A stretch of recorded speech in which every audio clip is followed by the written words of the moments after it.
Je n'aime pas le latte art.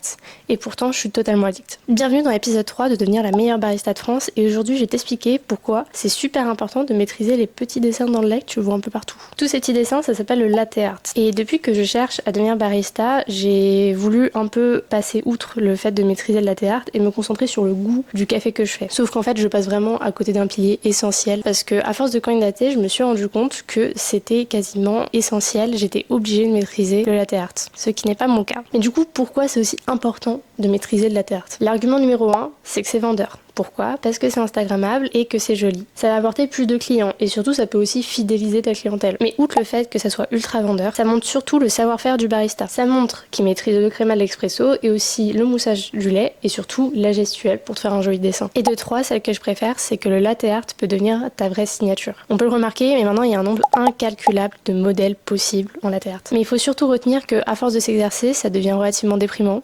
Mais je te promets que à force de t'exercer, tu vas commencer à avoir un petit truc addictif. Et c'est pour ça que